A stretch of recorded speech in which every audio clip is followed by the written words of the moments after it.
साथियों नमस्कार। नैस परख परीक्षा की तैयारी के लिए आज हम अपना 9वां वीडियो लेकर आए हैं। यह वीडियो बहुत खास है। क्यों खास है पहले समझिए। आज के वीडियो में जो हम 20 प्रश्न लेने वाले हैं वे प्रश्न इतने खास है कि वो कक्षा छठवीं के लिए तो उपयोगी है ही है। इसके साथ ही साथ कक्षा तीसरी से लेकर के कक्षा आठवीं तक के प्रत्येक विद्यार्थियों के लिए बहुत उपयोगी है।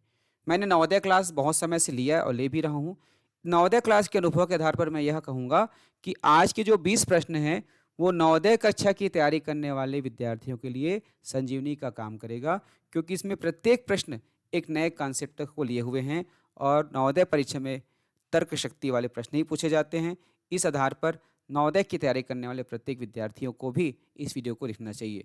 आपको बता दें कि मेरा जो नवोदय क्लास पढ़ाने का अनुभव है आज आपको परख में देखने को मिलेगा, तो इसलिए मैंने लिखा है नवोदय का अनुभव परख में।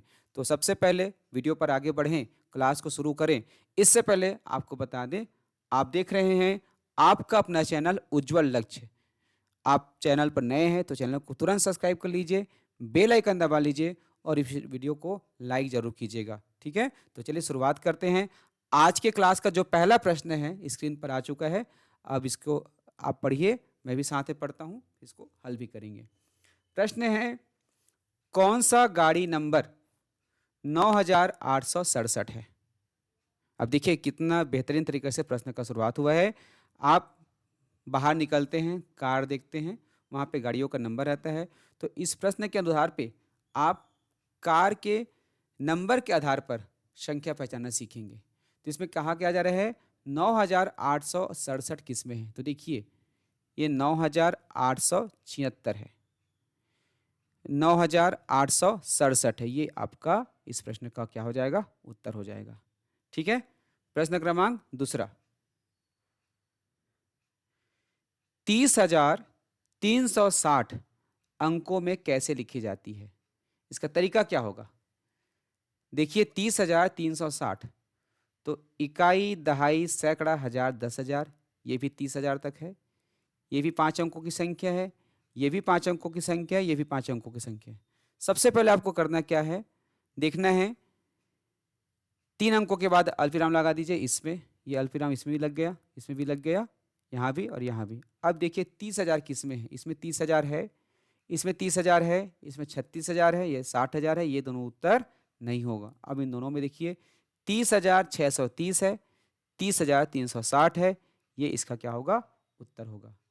प्रश्न क्रमांक 3, संख्या 9,999 से एक अधिक बड़ी संख्या कैसे लिखी जाती है।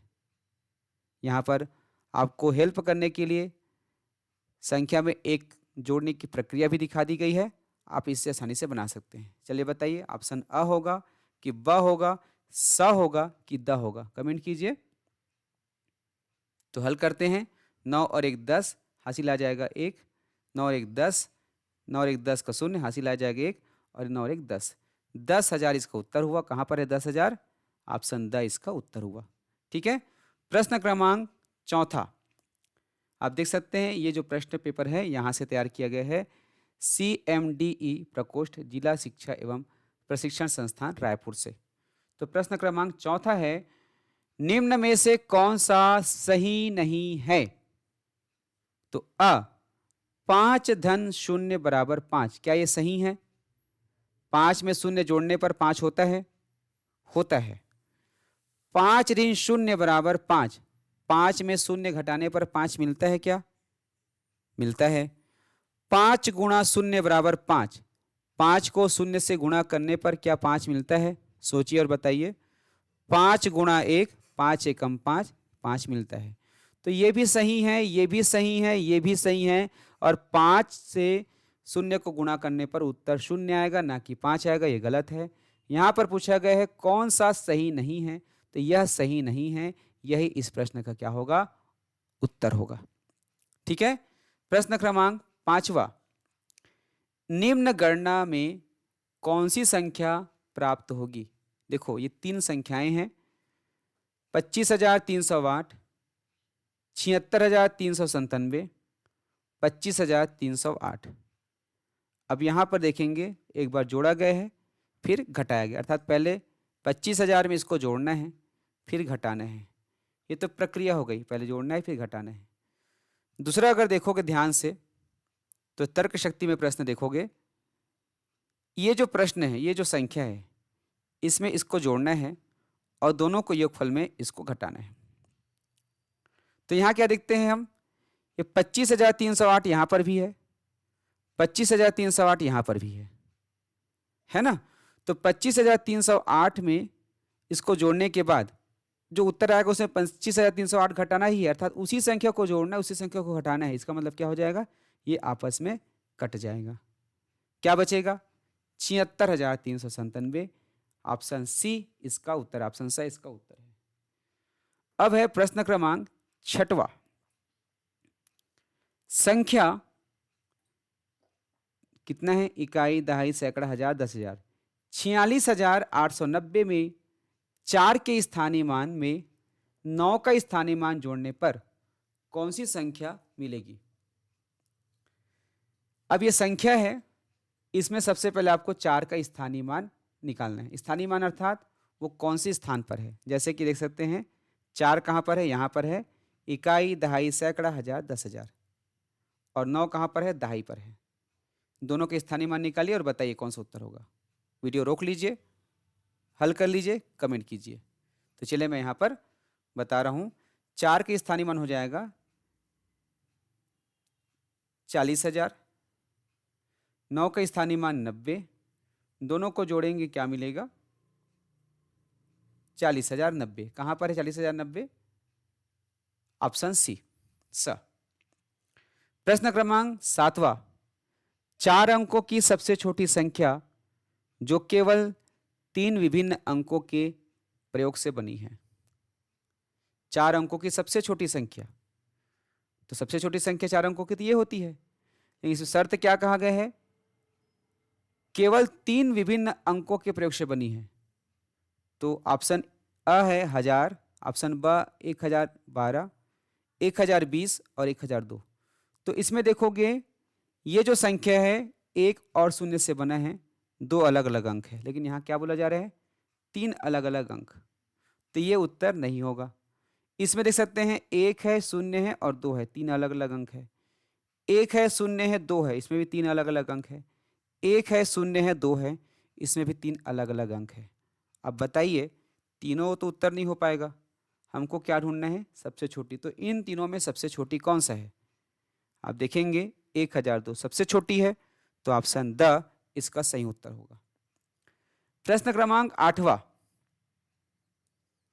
अंक 6 का स्थान वही रखते हुए संख्या, ये संख्या दिया गया है, के अंकों को पुनः किसी भी क्रम में रखने पर बनने वाली सबसे छोटी संख्या होगी।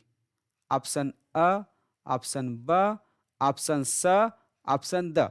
ध्यान से देखिए और बताइए कि 6 के स्थान को नहीं बदलना है। कहने का मतलब है 6 जहां पर है वहीं रहेगा, और उसके बाद बाकी संख्याओं को किसी भी क्रम में जमाइए और सबसे छोटी संख्या बनाना है। तो हम यहाँ पर मदद लेंगे ऑप्शन का। 6 इस स्थान पर कौन कौन से ऑप्शन पर है, पहले तो गिन लीजिए, इकाई, दहाई, सैकड़ा, हजार, 10,000, लाख, 10 लाख। ये 7 अंकों की संख्या है। इसमें भी 7 अंक है, इसमें भी 7 अंक है, इसमें भी 7 अंक है और इसमें भी 7 अंक है। अब जो सबसे बड़ा स्थान है उसमें 6 यहाँ पर भी है, यहाँ पर भी है, यहाँ पर भी है, यहाँ पर भी है। ठीक है, पहला शर्त पूरा कर दिया कि 6 को नहीं बदला गया। अब बाकी संख्याओं को क्रम बदल के सबसे छोटी बनाना है। तो देखोगे यहाँ से शुरुआत करते, अगर हम 6 को कुछ पल के लिए ना दिखें तो यहाँ पर 9, 7, 5, 4, 3 है, 0, 4, 3, 5, 7, 9 है, 0, 3, 4, 5, 7, 9 है, 0, 3 अलग। तो अब क्या करेंगे, एक एक करके देखेंगे। यहाँ 9 है, यहाँ 0 है, ये बड़ा हो गया, ये उत्तर नहीं होगा। यहाँ 0 है, यहाँ 0 है, यहाँ 0 है, यहाँ 4 है, यहाँ 3 है, यहाँ 3 है, ये 4 बड़ा हो गया, ये उत्तर नहीं होगा। अब इन दोनों में देखेंगे, यहाँ 4 है, यहाँ 4 है, यहाँ 5 है, यहाँ 7 है, 7 बड़ा हो गया, ये उत्तर नहीं है। ऑप्शन सा इसका सही उत्तर है। अब प्रश्न क्रमांक 9वां। निम्न संख्या में से कौन सा आरोही क्रम में है। निम्न संख्या में से कौन सा आरोही क्रम में हैं। ये अ है, ब है, स है, द है। अ में 3 अलग-अलग संख्या है, ब में भी 3 अलग-अलग संख्या है, स में भी 3 अलग-अलग संख्या है और द में भी 3 अलग-अलग संख्या है। अब आपको देखना यह है कि इसमें कौन सा जो है आरोही क्रम में है, आरोही अर्थात बढ़ते क्रम ऐसा। तो शुरू में छोटा होगा, उससे बड़ा, उससे बड़ा। देखेंगे यहाँ पर कितना है, 10,000 है। 10,000 से छोटा 9,999 है, तो ये उत्तर नहीं होगा। यहाँ 9,999 है, इससे बड़ा होता है 10,000 और 10,000 से बड़ा होता है 10,001, ये बढ़ रहा है। यहाँ देखेंगे 10,002, 10,001, 10,000 ये भी घट रहा है और ये 10,000 के बाद छोटा फिर बड़ा। तो सही क्रम में कौन है, आरोही क्रम में ऑप्शन ब। अब प्रश्न क्रमांक 10वां, प्रश्न क्रमांक 10वां देखेंगे। 10वां लिखा हुआ है, एक आम के बगीचे में 5 बच्चों ने क्रमशः 10, 15, 10, 11 और 14 आम तोड़े। पांचों बच्चों ने आम बराबर बांटे, प्रत्येक को कितना आम मिला? बहुत सामान्य सा प्रश्न है।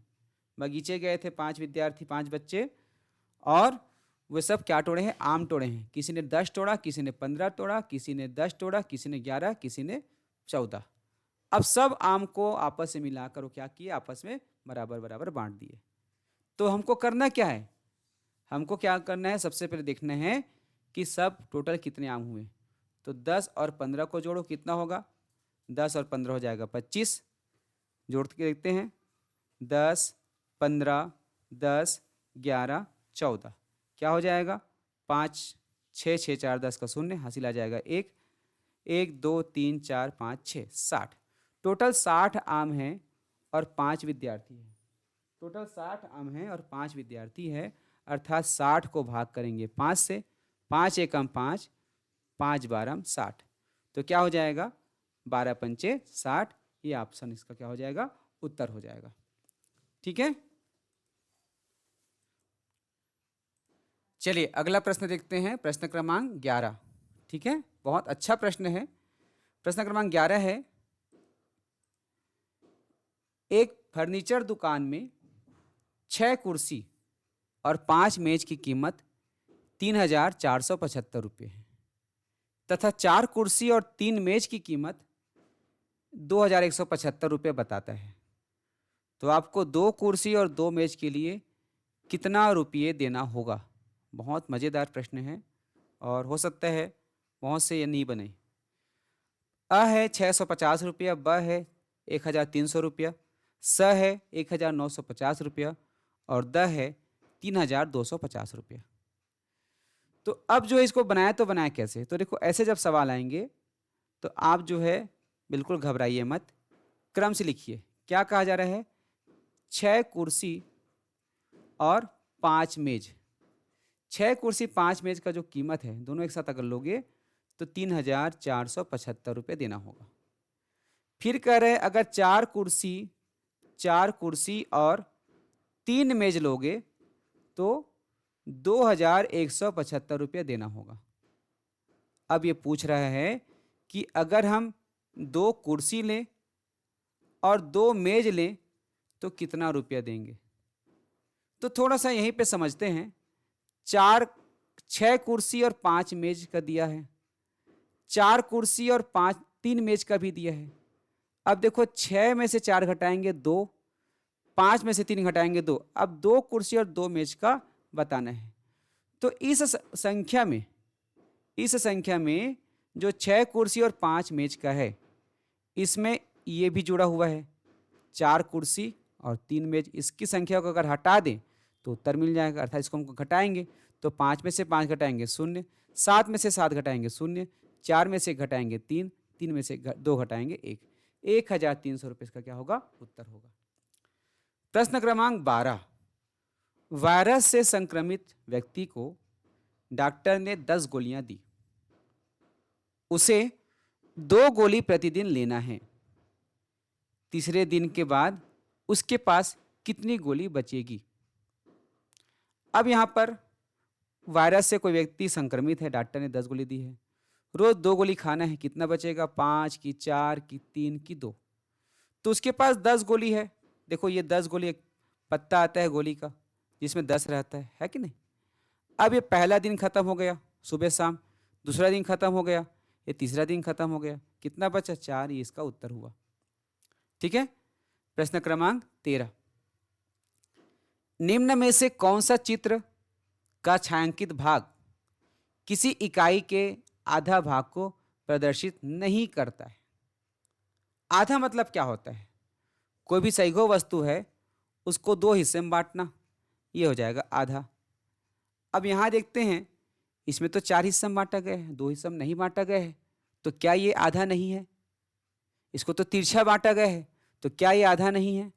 हाँ, ये तो बराबर बराबर बांटे हैं, ये दिख रहा है आधा, और ये ऐसा इसी प्रकार से बांटे हैं तो ये भी आधा है क्या।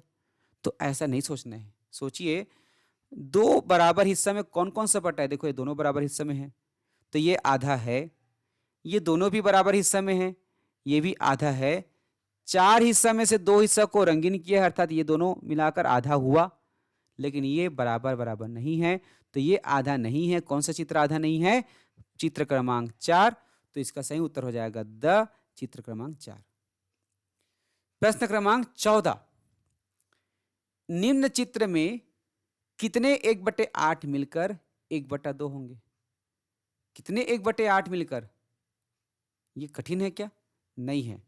देखो ये सैघो है और ये आधा आधा बांट दिया यहां से सैघो को, ये आधा और आधा, उसको और टुकड़ा किया तो ये 4 हिस्सा हो गया, 1 हिस्सा, 2 हिस्सा, 3 हिस्सा, 4 हिस्सा, और एक एक हिस्सा 1/4 है। और टुकड़ा किया 1 2 3 4 5 6 7 8, तो एक हिस्सा कहला गया 1/8। अब आधा कहां तक है, यहां से लेकर के जो है यहां तक आधा कहलाएगा। तो यहां से यहां तक कितना 1/8 है, देखो 1 बार, 2 बार, 3 बार, 4 बार, तो 4 इसका क्या होगा, उत्तर होगा। प्रश्न क्रमांक 15, भिन्न 1/3 निम्न किस भिन्न के बराबर नहीं है। तो अब क्या करना होगा, 2/6 है, 3/9 है, 4/12 है, 3/15 है। तो आपने कक्षा 5वीं में तुल्य भिन्न पढ़ा होगा, तो उसमें देखेंगे कैसे करते हैं तुल्य भिन्न के लिए, गुणा करके निकालते हैं या भाग करके। तो देखोगे यहाँ पर ये 2 के पहाड़ा में आ रहा है, 2 एकम 2, 2 तिया 6, ये 3 के पहाड़ा हमारे 3 एकम 3, 3 तिया 9, 4 के पहाड़ा हमारे 4 एकम 4, 4 तिया 12, 3 एकम 3, 3 पंचे 15। अब देखो क्या हुआ, इसमें तो 1/3 है, 1/3 ये भी, 1/3 ये है, ये 1/3 के बराबर नहीं है, तो ऑप्शन द इसका क्या होगा, उत्तर होगा। प्रश्न क्रमांक 16, 6 केले निम्न में से किस भिन्न को दर्शाएगा। 1/4 दर्जन, 1/2 दर्जन, 1/3 दर्जन, या एक सही 1/2 दर्जन। तो कितना केला है, 6 केला है। यहां पर दर्जन में पूछा गया, तो दर्जन में क्या होता है, दर्जन में होता है 12, दर्जन में होता है 12, 12 वस्तु का एक दर्जन होता है। यहाँ पर केला है, केला कितना है, 6 है, तो 12 दर्जन, 12 वस्तु के दर्जन होता है।